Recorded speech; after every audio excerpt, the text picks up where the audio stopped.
Os reis da primeira geração, guerreiros que sobreviveram a uma época onde era matar ou morrer, se fortaleceram e chegaram ao topo da sua geração, sendo os mais fortes.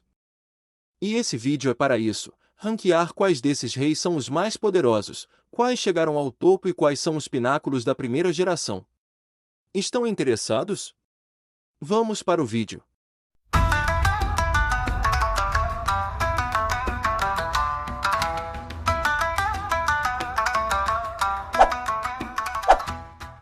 Em 11º lugar temos o rei de Seugnon, Jinyeong-gu. Não temos muitas informações sobre ele. No passado, ele provavelmente foi derrotado por Jin Han na sua caçada aos reis, e no presente foi derrotado por Li Jang, que ganhou dele sozinho. Não temos informações sobre seu estilo de luta e suas capacidades, entretanto ele não tem muito destaque em termos de força, pois a única informação que temos é ele possivelmente ser mencionado como um dos reis do alto escalão. Ainda assim, por falta de informação e por ter duas derrotas para personagens que na época eram inexperientes quando o assunto era domínios, mesmo que Li e Jin Han já fossem ótimos combatentes e tivessem boa experiência de batalha, mas não no nível de um rei, ele acaba ficando como o mais fraco. Vale lembrar que ele foi o primeiro rei que Jin Han derrotou e o último rei que Li derrotou, mas perder para esses dois na época em que eles estavam ainda o coloca no fim da lista. Em 10º lugar temos o rei de Pyeongtae, Doksueo. Ele segue a mesma linha do rei de Seugnon, não temos muitas informações. Sabemos que seu estilo de luta são golpes comprimidos, em que ele contrai o músculo para liberar disparos com mais potência. Porém, ele foi o terceiro rei a ser derrubado por Jin Han e acabou sendo derrotado por Li e Warren juntos. Mesmo sendo um Li mais fraco do que o que enfrentou o rei de Seugnon, foram necessárias duas pessoas para vencê-lo e Warren e Li ganharam com Extreme Diff, enquanto Li aparentemente ganhou do rei de Seugnon numa Long Mid Diff. Além disso, o Jin Han que derrotou o Doksu já era mais forte do que o Jin Han que derrotou o Jinyeon. Então, por ter perdido para oponentes mais fortes e por precisar de dois adversários para ser vencido com muita dificuldade, ele fica acima do rei de Seugnon. Em 9º lugar temos o rei de Suwon, Seokdu. Na época da caçada aos reis de Jin Han, ele foi o primeiro a ser derrotado, o que indicaria que poderia ser mais fraco que os reis de Seugnon e Pyeongtae.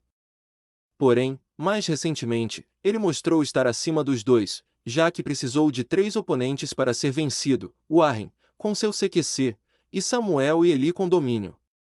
Os 3 ganharam com extrema dificuldade, precisando quebrar os próprios limites.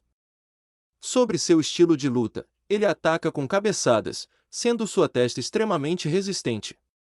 Há rumores de que sua cabeçada pode ser comparável ao soco de Taizou. Ele possui um domínio, mas não se sabe qual, muitos acreditam que seja da força ou da resistência. Particularmente, acredito que seja da resistência, até porque é muito difícil derrubá-lo e seu estilo de luta coloca sua própria saúde em risco, o que faria sentido se ele tivesse essa especialização. Em 8º lugar temos o ex-rei de Seul e atual rei de Chungcheon, Kak Jinshan. Muitos podem discordar desta posição, mas ele acabou ficando para trás em comparação aos reis atuais. Na época em que era o rei de Seul, em seu auge, poderia ser facilmente o segundo ou terceiro mais forte.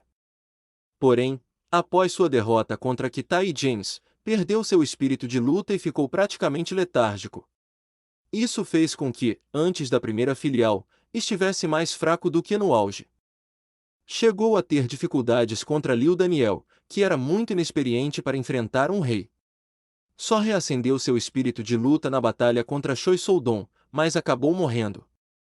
Ainda assim, sabemos que o autor se arrependeu de tê-lo matado, já que, no arco de Busan, ele é citado como alguém capaz de enfrentá-lo.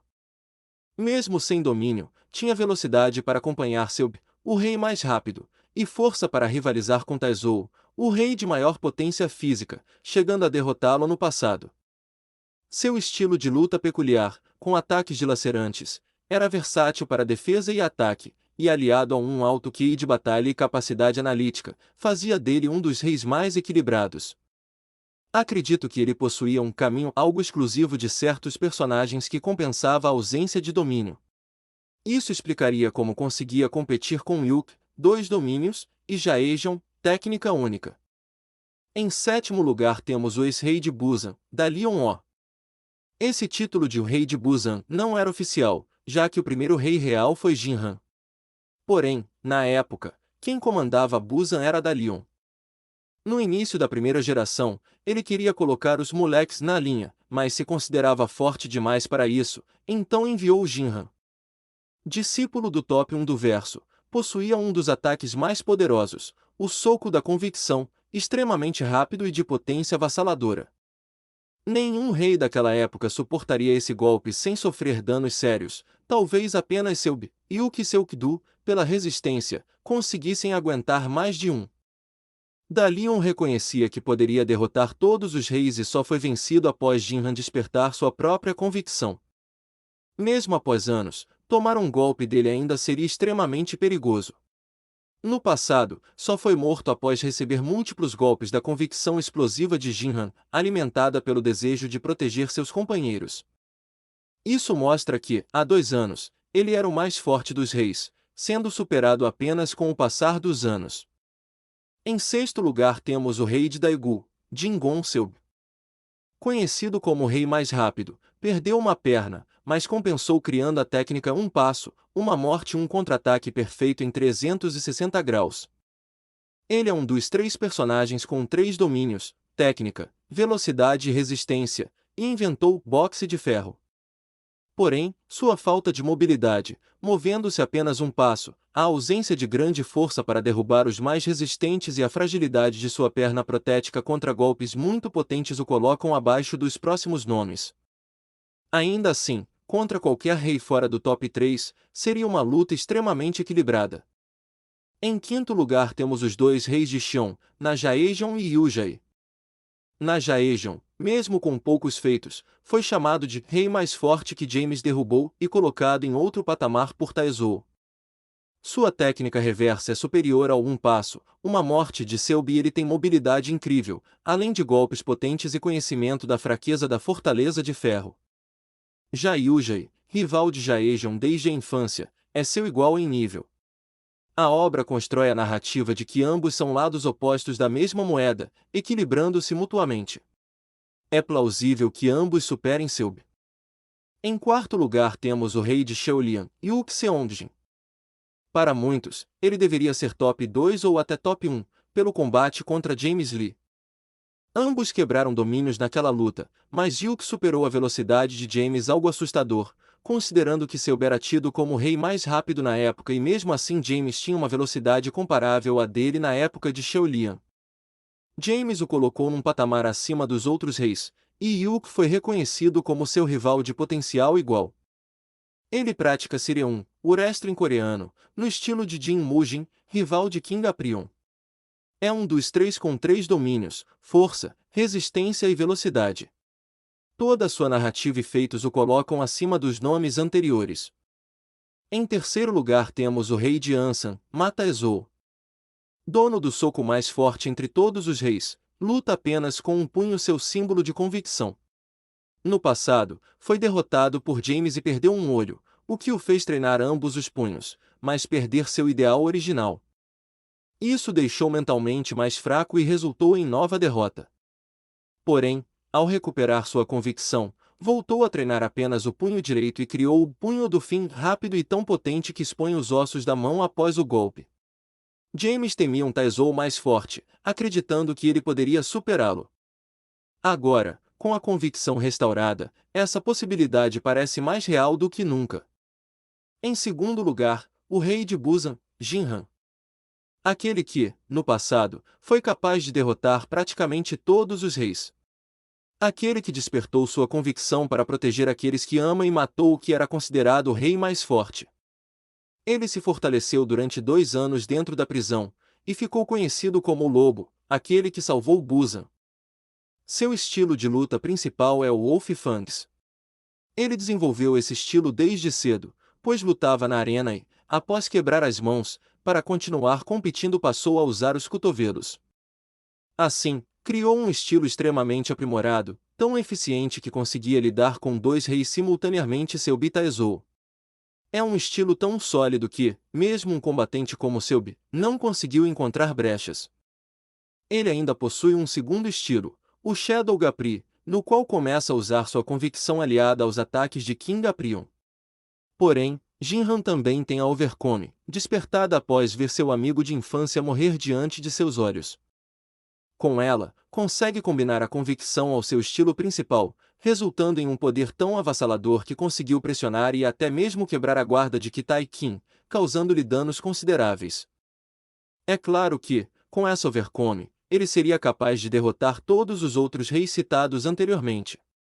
Essa forma é extremamente poderosa, com uma convicção tão forte e destrutiva que coloca o próprio usuário em risco. O poder é tão intenso que pode quebrar os braços ao executar os golpes. Trata-se, portanto, de um poder perigoso, mas incrivelmente forte, basicamente trocando o próprio corpo por força. Esse estágio faz dele o segundo mais forte. Em primeiro lugar, o rei de Seul, Kitai Kin. O filho mais velho de King Gaprion, chamado de o Pináculo da primeira geração. Ele suportou e sobreviveu a todos os ataques da Overcome de Jinhan, superando, imobilizando e arrancando seu braço. Atualmente, é um dos 4 grandes. E o que esse título significa? Ele é um dos 4 mais fortes vivos atualmente. Não sabemos a extensão completa de sua força, mas sabemos que é digno de herdar o mercado negro. É alguém que fez todos os outros reis abaixarem a cabeça para ele. O próprio Yujie afirmou que, se não tivesse todo o exército de Xion, aceitaria uma aliança com Kitai. Ele possui uma convicção corrompida que, em vez da coloração roxa comum, apresenta uma coloração preta. Sem sombra de dúvidas, é um dos mais fortes de todo o verso, um dos 4 mais poderosos vivos, e o rei mais forte dentre todos que já existiram. Não é à toa que foi chamado de Pináculo da primeira geração. Antes de encerrar o vídeo, quero fazer uma menção honrosa a um personagem, o Rei Dragão. Ele foi mencionado como sendo um dos reis de mais alto nível, e honestamente estou com muita expectativa em relação a ele. Mas e aí? Gostaram do vídeo? Discordam de alguma coisa? Deixem aí nos comentários. Curtam o vídeo e compartilhem, se possível. E, se quiserem mais conteúdos de Loki's e outras obras, comentem também. Forte abraço e falou!